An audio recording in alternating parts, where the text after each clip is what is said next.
예, 말씀 같이 보도록 하겠습니다.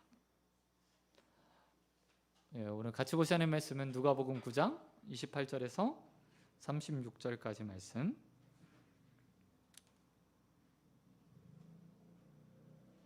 누가복음 9장 28절에서 36절까지 말씀입니다. 다 찾으신 줄 알고 한 절씩 교독하겠습니다. 이 말씀을 하신 후에 8일쯤 되어 예수께서 베드로와 요한과 야고보를 데리고 기도하시려 산에 올라가사 기도하실 때에 용모가 변화되고 그 옷이 휘어져 광채가 나더라. 문득 두 사람이 예수와 함께 말하니 이는 모세와 엘리야라. 영광 중에 나타나서 장차 예수께서 예루살렘에서 별세하실 것을 말할세. 베드로와 및 함께 있는 자들이 깊이 졸다가 온전히 깨어나 예수의 영광과 및 함께 선 두 사람을 보더니 두 사람이 떠날 때에 베드로가 예수께 여짜오되 주여 우리가 여기 있는 것이 좋사오니 우리가 초막 셋을 짓되 하나는 주를 위하여 하나는 모세를 위하여 하나는 엘리야를 위하여 하사이다 하되 자기가 하는 말을 자기도 알지 못하더라. 이 말할 즈음에 구름이 와서 그들을 덮는지라.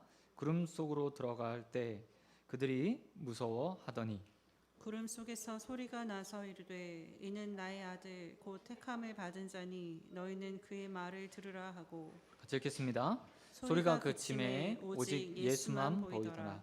제자들이 잠잠하여 그 본 것을 무엇이든지 그때에는 아무에게도 이르지 아니하니라. 아멘. 아멘.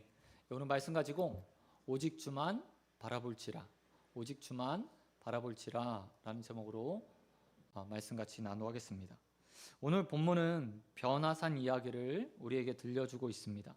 예수님의 이야기 전에 제자가 되기 위해서 자기를 부인하고 날마다 십자가를 지고 자신을 따라야 한다라고 말하며 제자도가 어떤 것인지 우리에게 말씀해 주셨습니다. 먼저 자기를 부인하는 자가 돼야 되고 우리에게 맡겨주신 주님의 십자가, 각 사람에게 지라고 말씀하신 십자가를 지고 한 번만 지는 게 아니라 매일매일 지고 날마다 지고 주님을 따르는 것이 제자라고 주님은 정의해 주셨습니다. 지난 한 주간 사시면서 제자다운 삶을 사셨는지 모르겠습니다. 주님께서 지라고 하는 십자가를 찾아보셨는지 또 그 십자가를 날마다 지고 주님을 따랐는지 모르겠습니다. 그러나 어떤 삶을 살던 앞으로 남아있는 여세 동안 제자로 사셔야 되니까요. 다음 한 주간 실패했더라도 돌아오는 한 주간은 그렇게 제자로 사시기 바랍니다.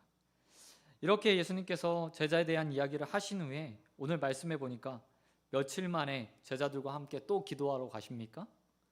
8일쯤 후에 라고 말하며 8일 후에 예수님이 제자들, 특별히 베드로와 요한, 야고보라고 말하는 사랑했던 세 제자를 데리고 예수님께서 기도하러 산에 올라가셨다고 이야기합니다. 다른 병행 구절 마태나 마가복음에 보면요 6일이라고 기록하고 있어요. 아무래도 성경학자들이 해석하기는 마태나 마가는 만 6일 만에, 그리고 누가는 날수로 8일이라고 이렇게 기록했을 것이다 라고 말합니다.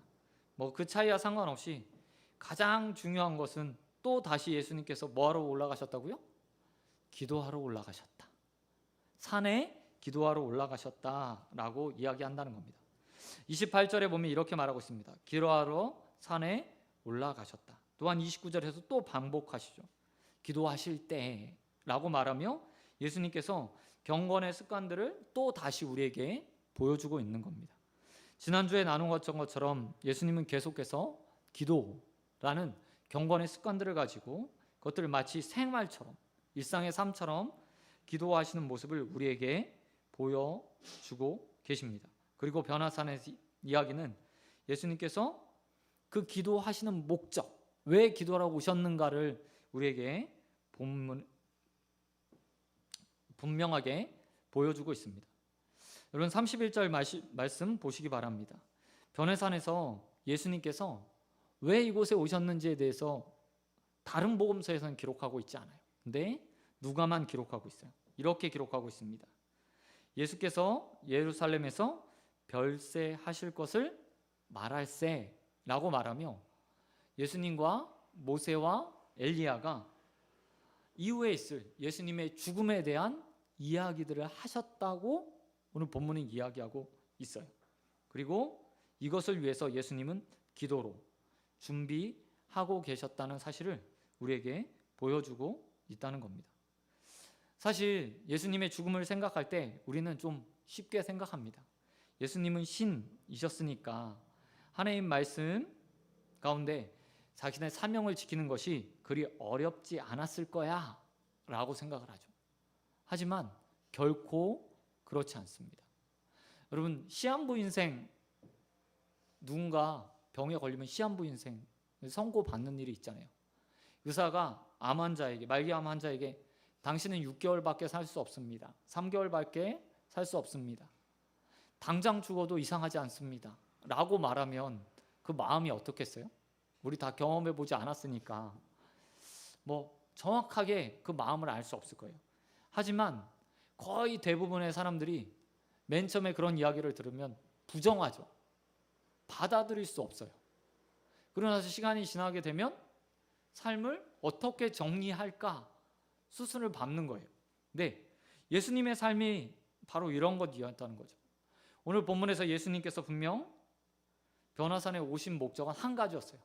모세와 엘리야가 함께 이야기하며 내가 어떻게 죽을까, 어떤 최후를 맞게 될까, 인생이라는 삶, 이 땅에 와서 어떤 죽음을 맞게 될까에 대한 이야기를 하기 위해서 오셨다는 거예요. 그리고 이것들을 보면서 마치 시한부 인생을 사는 삶처럼 주님께서 아마 사셨을지 모르겠어요. 하루하루의 삶이 공생에 사는 순간순간, 아니 이 땅에 처음 오셔서 죽는 순간까지 예수님은 어떻게 보면 자신의 끝을 아시고 사신 분이었어요. 어떻게 죽을지에 대한 계획이 다 짜 있어 죽는 거예요. 특별히 공생의 3년 반이라는 기간 제자들과 함께 하면서 그렇게 하루하루의 삶을 살면서 얼마나 힘드셨을까.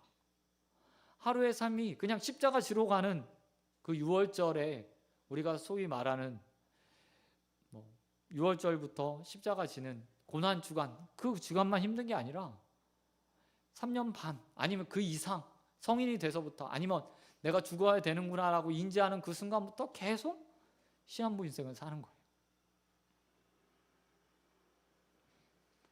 하지만 그 삶이 너무나 어렵고 힘들고 고단하고 또한 고통스러운 삶인 걸 알기 때문에 주님은 끊임없이 기도하며 그것들을 준비하셨던 거예요. 오늘 본문도 마찬가지죠. 그리고 그 가운데 기도로 준비하며 모세와 엘리야와 만나 사명을 이야기하고 죽음을 이야기하고 십자가에서 어떻게 별세할 것인가에 대해서 아마 자세하게 모세와 엘리야와 이야기하지 않았을까라는 생각을 해보게 됩니다. 그리고 이런 죽음이 곧 뭘로 나타나게 돼요? 영광으로 변화되게 되죠. 변화사는요, 이 두 가지 사실을 분명하게 보여주고 있어요. 예수님께서 사명을 감당하기 위해서 기도하러 올라가셨다. 기도를 깊이 하신 후에 모세와 엘리야와 만나 자신의 죽음에 대해서 이야기하셨다. 그런데 그 이야기하실 때 예수님의 모습이 어떤 모습이었냐면 영광이 가득했다 라고 이야기해 주는 거예요. 그리고 십자가와 영광이 마치 동전의 양면처럼 딱 붙어 있다는 사실을 우리에게 보여주고 있는 거죠. 여러분, 예수님께서 우리의 주가 되시는 이유가 무엇입니까? 우리가 메시아라고, 그리스도라고, 우리의 주님이라고 부르는 이유가 무엇이죠? 그것은 우리를 위해서 십자가를 지셨기 때문이에요. 그래서 우리는 그 주님을 향해서 찬양을 하고 영광을 돌려드리고 경배를 올려드리며 예수님을 나의 주님으로 고백하고 받아들이죠. 그리고 이 변화사는 그 사실을 우리에게 보여주고 있어요. 고난과 함께 찾아오는 영광, 이 사실을 보여주죠. 뿐만 아니라 성도의 삶에도 이 예수님의 모습이 그대로 적용돼요. 여러분, 성도들의 삶으로 살아가면서 우리가 바라는 것은 무엇입니까? 그것은 영광스러운 삶을 사는 거예요. 그런데 그 영광은 주님이 취했던 것처럼 성도의 영광은 십자가와 함께 주어지는 영광입니다. 주님이 자신의 십자가를 지고 우리의 주가 되셔서 영광을 취하셨던 것처럼 반대로 이제 이 땅에 살아가는 그리스도인도 주님께서 우리에게 지라고 말씀하신 제 십자가를 질 때 그 십자가의 사명을 다 감당할 때 영광도 함께 주어져요. 이 사실을 모르는 사람들이 없습니다. 그리고 우리가 소위 말하는 것처럼 고난 없는 영광은 없다, 십자가 없는 영광은 없다, 그것이 주님뿐만 아니라 우리에게도 그대로 적용된다는 사실을 우리는 알고 있어요. 근데 문제는 무엇이죠? 우리가 십자가 없이 영광만 바란다는 거예요. 영광만 바란다는 거예요. 기도 가운데 예수님처럼 제 십자가를 질 준비를 하고 영광을 끝내 그 끝에 영광을 취하겠다라는 생각이 아니라 기도도 안 하고 십자가 질 생각도 없고 맨 마지막 영광만 취하려고 노력한다는 거죠. 그 모습이 오늘 예수님과 정반대의 모습으로 변화산에 서 있는 제자들의 모습에 그대로 나타나 있어요. 여러분, 32절 보시기 바랍니다. 예수님께서 모세와 엘리야와 함께 죽음에 대해서 이야기하실 때 제자들은 뭐 하고 있었어요? 어떻게 졸았대요? 자기들이 아주 깊이 졸다가 일어난 거예요. 재밌죠? 예수님이 이 제자들을 끊임없이 데리고 다녀요. 기도의 자리에 함께 기도하자. 왜 산에 같이 데려가셨겠어요? 기도의 동역자로, 그리고 기도의 모범을 보여주기 위해서, 기도를 가르쳐주기 위해서, 기도하는 모습을 통해서 너희도 이렇게 나처럼 기도해야 돼, 선생으로서 본을 보여주기 위해서 특별히 사랑했던 베드로, 요한, 야고보를 데리고 변화산에 가셨어요. 근데 제자들 뭐예요? 깊이 졸았어요. 근데 이 졸음의 모습이요, 굉장히 습관적이에요. 나중에 겟세마네 동산에서도 어떻게 해요? 깊이 졸았어요. 예수님께서 너무 좋으니까 와갖고 기도하시다가 깨웠어요. 야, 그만 좀 졸아. 나를 위해서 함께 기도하자. 다시, 그리고 예수님은 깨우신 다음에 기도하러 가셨어요. 또 와서 보니까 또 졸았어요. 또 예수님 기도하러 가셨어요. 또 와서 보니까 뭐예요? 또 졸고 있어요. 그래서 예수님께서 깨우신 다음에 야, 이제 가자. 기도 다 했어. 라고 말하며 제자들을 데려가요. 어쩌면 제자들은 누가가 기록하고 있는 것처럼 누가복음에 단 한 번도 기도하는 모습이 기록되어 있지 않거든요. 그만큼 영적으로 무뎌있는 상태였어요. 그런데 이때 그들의 눈이 번쩍 뜨게 돼요. 왜요? 주님의 영광과 함께 있는 두 사람을 보면서 정신이 말짱말짱해져서 그 가운데 눈을 뜨고 그 광경을 목격한 거예요. 32절에 이렇게 기록하고 있습니다. 베드로와 함께 있는 자들이 깊이 졸다가 뭐 한대요? 온전히 깨어나 그 광경을 보면서 예수님의 영광과 함께 있는 두 사람을 본 것을 보고 번쩍 눈이 떠서 깨어났어요. 근데 그 다음이 문제예요. 그 다음에 베드로가 예수님께 이렇게 말합니다. 예수님, 당신들을 위해서, 당신과 예수님과 함께 있는 사람들을 위해서 내가 초막 3개를 짓고 싶습니다. 3개 라고 말합니다. 그런데 누가는 이 상황도 아주 재밌게 기록하고 있어요. 33절 맨 끝에 뭐라고 이야기하고 있대요? 자기가 무슨 말 하는지도 모르고 그 말을 내뱉었다 라고 이야기하고 있어요. 학자들은 이 구절을 해석하면서 이렇게 이야기해요. 베드로가 잠에서 딱 깬 후에 보니까 모세인지 엘리야인지 어떻게 알았는지 모르겠는데 예수님, 모세, 그리고 엘리야를 알아보고 그 영광에 너무 놀란 거예요. 그래서 그 예수님과 모세와 엘리야의 영광을 함께 누리고 싶고 함께 교제하고 싶어서 세 개의 집을 짓겠다고 이야기했대요. 근데 왜 세 개일까요? 세 명이서 같이 제자들과 함께 올라갔잖아요. 베드로, 요한, 야고보. 하나의 집에 2명씩 들어가서 3일 동안 아마 계획을 짰던 것 같아요. 나름대로 그 머릿속에. 그리고 그 가운데 교제하기를 원했던 것 같아요. 그 영광스러운 변화된 모습을 보면서 그 영광을 취하고 싶다, 함께 누리고 싶다라는 마음을 가졌을 거라고 이야기를 해요. 그런데 안타깝게도 상황이 좀 바삐 흘러가고 있어요. 34절에 보면 이때 영광의 모습을 다 지켜보지 못하고 지금 언제 베드로가 깨어나서 집을 짓겠다고 이야기해요? 두 사람이 떠날 때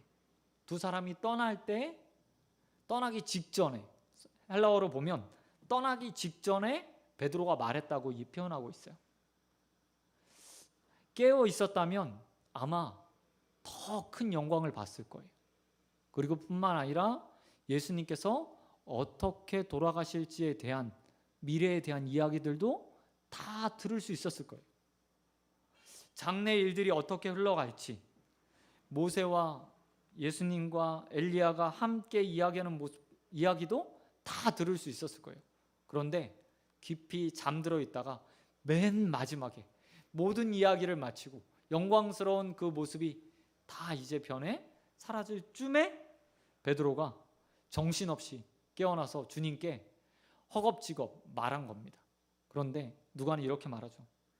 아무것도 알지 못한 채 그저 그 영광스러운 모습에 반해서 아무 말이나, 우리말로 표현하면 아무 말이나 짓거렸다, 아무 말이나 내뱉었다 라고 표현하고 있어요. 근데 전 이 모습을 보면서 우리의 모습도 이와 같을 수 있겠다, 이와 같을 수 있겠다 라는 생각을 좀 해보게 되었어요.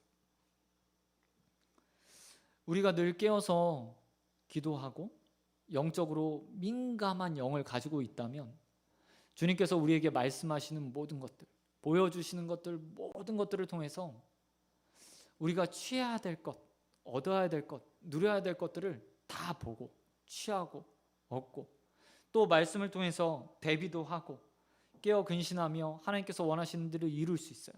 근데 우리가 어떻죠? 베드로와 똑같은 모습으로, 또 예수님과 함께 변화산에 올랐던 요한과 야고보의 모습으로 살아가요. 영이 깊이 잠들어 있어요. 민감한 영이 아니라, 날선 영이 아니라 그냥 언제나 비몽사몽간에 바쁘게 그냥 일상을 살아가며 무딘 영을 가지고 살아가고 있죠. 그래서 보여주시는 것들을 다 보지 못하고 경험하지 못하고 체험하지 못해요. 예수님이 베드로나 요한, 야고보와 같이 사랑했던 제자들을 가지고 이 변화산에 올렸을 때는 아마 다른 마음도 있었을 거예요. 제자들이 내 미래에 대해서 함께 들었으면 좋겠다, 함께 이야기했으면 좋겠다, 그것들을 함께 공유하며 나를 좀 이해하는 사람이 되면 좋았을 텐데, 그러면 이들이 좀 더 빨리 제자로서 성숙해지지 않을까? 라는 생각도 가지면서 데려가 주지 않았을까요? 근데 그들이 깊이 잠들므로 예수님이 보여주고자 했던 것들 전혀 보지 못하고 성장할 수 있는 기회를 스스로 걷어차 버린 것. 그리고 깨어난 후에 그저 눈에 보이는 영광, 영광스러운 예수님의 모습을 보면서 그것만 취하고 싶다라고 생각하며 허튼 말을 내뱉은 거죠. 말도 안 되는 말, 자기가 알지 못하는 말, 이해하지 못하는 말을 내뱉어 버린 거예요. 혹시 우리도 그런 모습으로 살고 있는 것은 아닌지 좀 살펴봐야 돼요. 사실 성경은 끊임없이 고난도 이야기하고 고난과 함께 주어진 영광도 이야기해요. 하지만 우리는 듣고 싶은 것만 듣고 보고 싶은 것만 보고 취하고 싶은 것만 바라며 베드로처럼 이야기하죠. 이것만 주십시오, 이것만 누리고 싶습니다 라고 말한다. 사랑하는 성도 여러분, 우리의 모습이 영광에 고정되어 있는 그런 베드로의 모습과 같이 않게 되길 소원드립니다.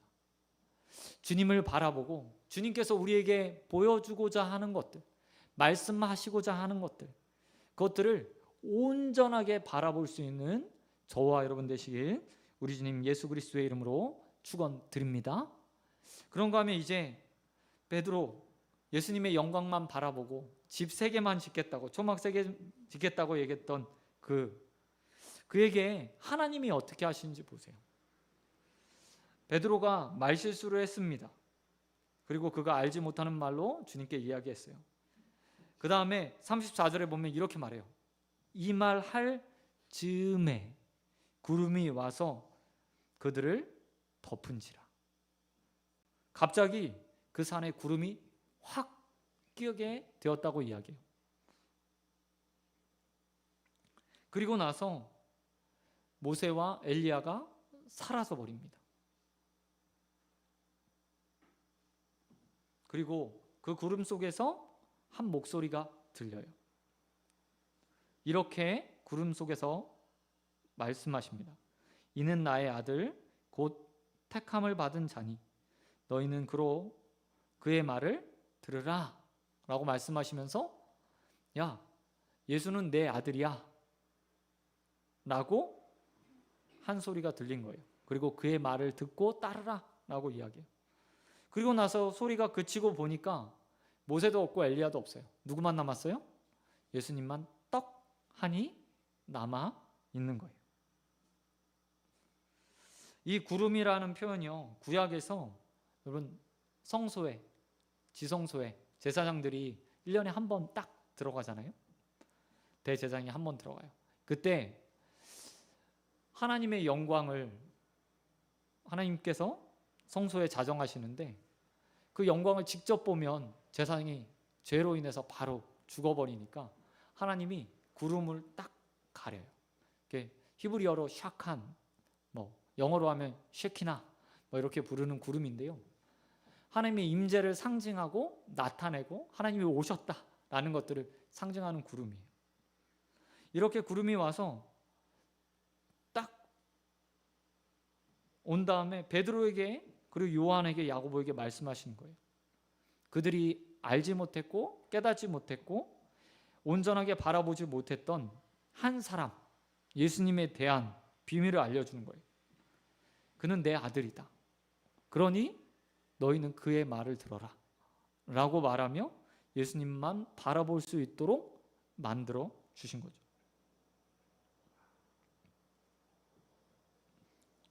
그리고 나서 제자들이 어떻게 됐는지 보시기 바랍니다. 앞에서는 자기가 알지 못했던 말을 했던 베드로가 그 후에 어떻게 되었다고 이야기합니까? 36절 중반절에 보면 이렇게 기록하고 있어요. 제자들이 잠잠하였다. 잠잠하였다. 영광만 보고 모세와 엘리야만 바라보면서 나도 그 영광 함께 누리고 싶습니다 라고 말했던 자들이 이제 하나님 말씀 가운데 주님만 바라보니까 뭐 했냐면 입을 꾹 담고 아무 말 하지 않고 주님이 무엇을 말씀하시는지 그 다음부터 청종하고 들으려고 태도를 바꿨다고 이야기하고 있는.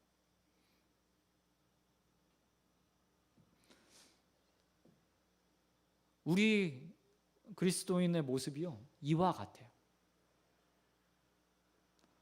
하나님 앞에 섰을 때, 하나님 말씀을 들을 때, 예배의 자리에 나왔을 때 이곳에서 기도를 통해서 내 소원을 이루기 위해서 나온 것이 아니라 잠잠히 주님의 말씀을 듣기 위해서 나온 거예요. 그리고 때로는 우리의 분산된 시각이나 내가 바라보고 있는 것이나 나의 안에 있는 문제들을 다 내려놓고 오직 우리 주가 되시고 말씀의 근원이 되시고 진리의 말씀이신 주님만 바라보고 잠잠히 있습니다. 그래야 하나님께서 우리에게 보여주신 것들을 다 이 안에서 보고 듣고 알고 깨달을 수 있게 돼요. 이런 삶을 살았던 한 사람이 있습니다. 그게 바로 욥이에요. 제가 굉장히 좋아하는 인물이거든요. 동방에서 의인이라고 불렸던 욥. 그러나 모든 것을 잃은 후에 그의 삶이 한순간에 일순간에 다 모든 것을 잃고 완전히 나락으로 떨어지잖아요. 그리고 나서 새 친구가 찾아온 이후에 욥이 새 친구와 함께 이야기를 나눕니다. 이야기를. 처음에는 위로하는 말들로 새 친구가 와서 위로해줘요. 그러다가 이야기가 어느 순간부터 전개가 바뀌어요. 이 새 친구가 욥에 대해서 의문을 갖기 시작한 거예요. 야, 네가 애매히 고난을 받았겠어? 네가 잘못한 것 아니야? 라고 이제 공격하기 시작하는 거예요. 그때 새 친구를 향해서 욥이 반론을 피기 시작합니다. 아니야, 난 그런 일 없어. 그런데 문제는 욥이 이렇게 반론을 하다 보니까 어디까지 나가냐면요, 나는 아무 문제 없는데 하나님이 나에게 애매히 고난을 주신 것 같아 까지 나아가요. 이 이야기를 한참 하나님께서 들으신 후에 이제 하나님이 욥에게 말씀하기 시작하세요. 욥기가 굉장히 길어요. 42장까지 있거든요. 근데 한 장 중반부터 욥에게 계속 하나님께서 무엇인가를 막 이야기해요. 그 이야기의 내용은 대충 이래요. 야, 네가 바람이 어디서 와서 어디로 가는지 알아? 세상이 어떻게 경영되는지 알아? 송아지가 어떻게 임신을 하는지 알아? 라고 주님께서 계속 하나님께서 욥에게 질문을 하세요. 근데 욥이 모르니까 아무 말을 할 수 없는 거예요. 근데 하나님께서 정말 욥에게 하고 싶은 건 이거죠. 네가 지금 나 원망했지. 나에게 원인이 있다고 이야기했지.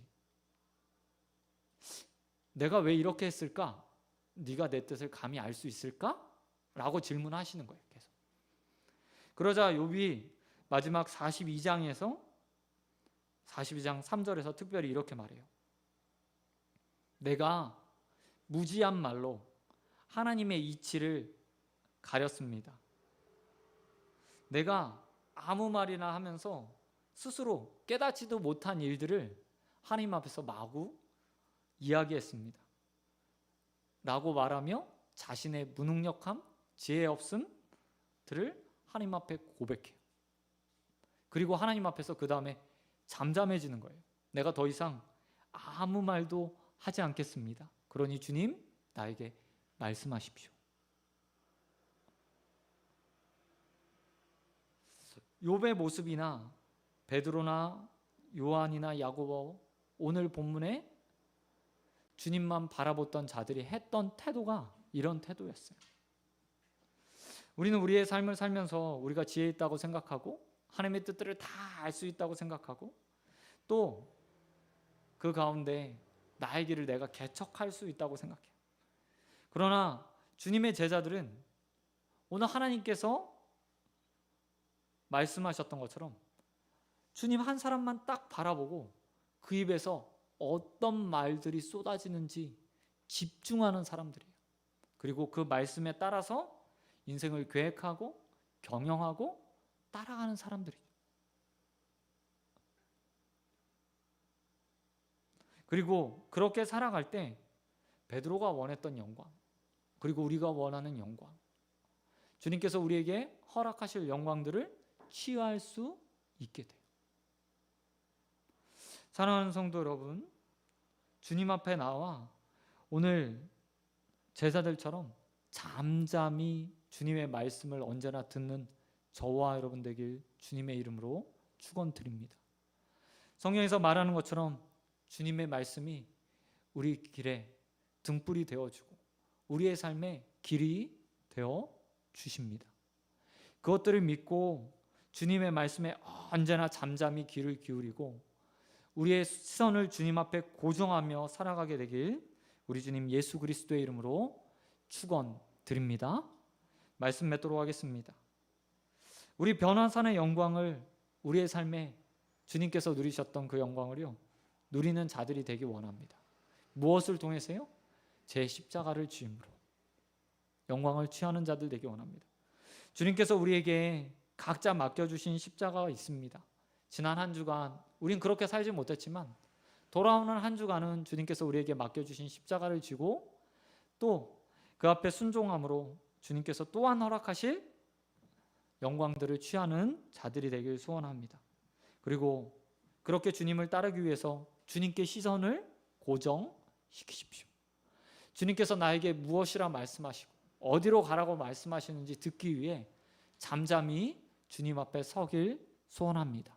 그리고 그 말씀을 따라 주님과 동행하는 한 주간 하나님을 기쁘시게 하는 삶을 살아가게 되길 우리 주님 예수 그리스도의 이름으로 축원드립니다. 우리 시간 찬양하고 우리 함께 말씀 놓고 기도하는 시간 가졌으면 좋겠습니다.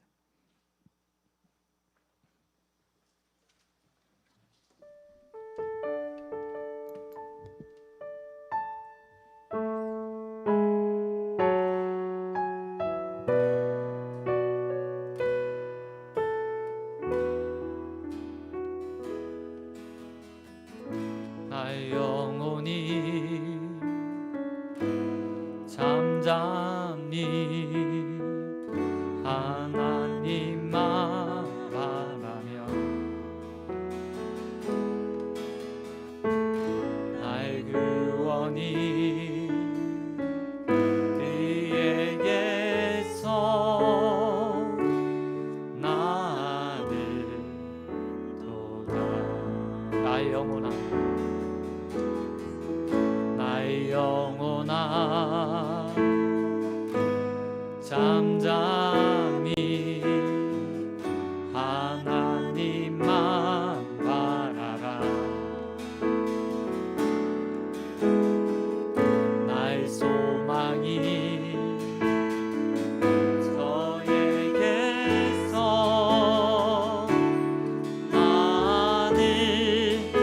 나들도다. 오직 주만이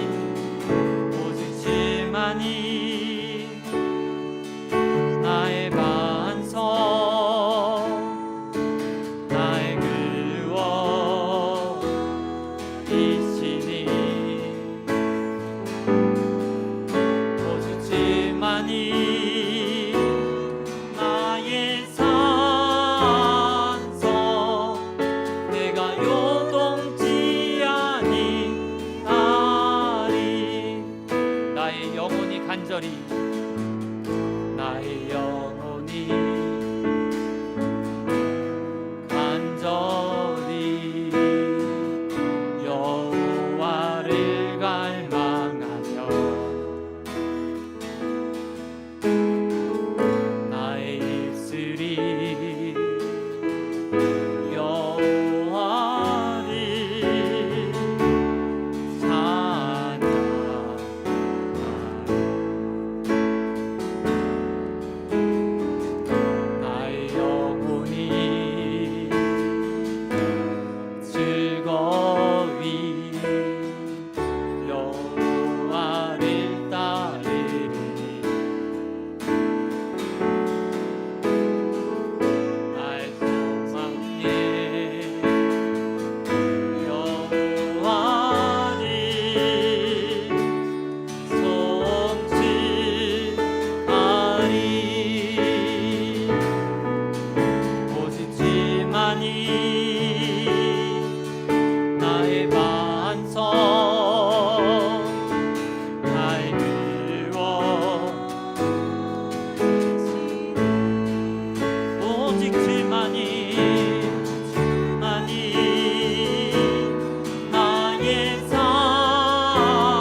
기도합시다. 우리 함께 기도할 때 주님 어리석은 제자들처럼 깨어있지 못하고 영광만 취하는 자들 되게 않게 하여 주시옵시고 늘 깨어 근신하며 우리 영혼이 주님 앞에 온전하게 주님만 바라며 주님에 집중하며 주님의 말씀을 따라 하나님을 기쁘시게 하는 인생들로 또한 영광을 취하는 자들로 살아가게 해달라고 우리 함께 기도하며 주님 앞에 나가도록 하겠습니다.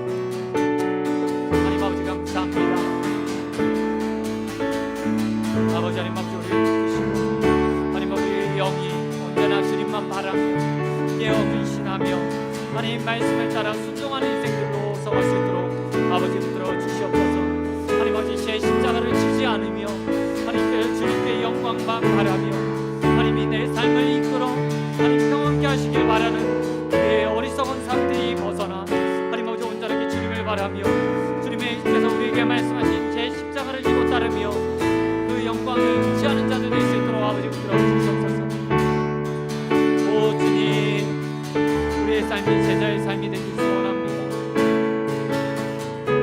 하나님 아버지 온전하게 주님의 말씀을 듣며 하나님 아버지 그 순종하는 인생들로 서가길 소원합니다. 오 주님 아버지 우리를 붙들어 주시옵시고 온전하게 우리의 삶이 주님 앞에서 아름다운 삶으로 그려주시도록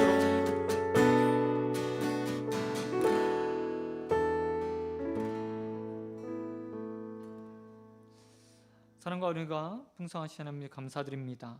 하나님 우리 제자들처럼 주님께서 언제나 깨어 근신하며 하나님 살아가라고 말씀하셨음에도 불구하고 우리 영이 나태하여서 또 육이 나태하여서 깊이 잠들어 있는 것은 아닌지 돌아보게 하신 하나님 너무나 감사드립니다. 하나님 주님처럼 늘 기도하는 인생들로 서가게 하여 주시옵시고 그 가운데 하나님의 뜻들을 바라며 하나님께서 우리에게 맡겨주신 제 십자가를 지고 주님께서 얻으셨던 그 영광들을 취하는 자들로 서갈 수 있도록 은혜 베풀어 주시옵소서. 하나님 또한 우리가 취해야 될 영광에 집중하는 인생들이 아니라 우리를 제자 삼아 주시고 우리의 스승이 되신 우리 주님만 바라보게 하여 주시옵시고 또한 잠잠히 우리의 입을 닫고 주님께서 무엇이라 우리에게 말씀하시며 무엇을 원하시는지 듣는 인생들로 서갈 수 있도록 은혜 베풀어 주시옵소서. 하나님 다음 한 주간 하나님을 기쁘시게 하는 삶을 살길 소원합니다. 더욱더 하나님만 바라며 하나님의 뜻에 순종하는 자들 되기 원하오니 우리 한 사람 한 사람 주님께서 붙들어 주시사 성령으로 함께하여 주시옵시고 이 시간 주님께 순종할 수 있는 마음 허락하여 주시사 다음 한 주간 하나님을 기쁘시게 하는 인생들로 살아갈 수 있도록 은혜 베풀어 주시옵소서.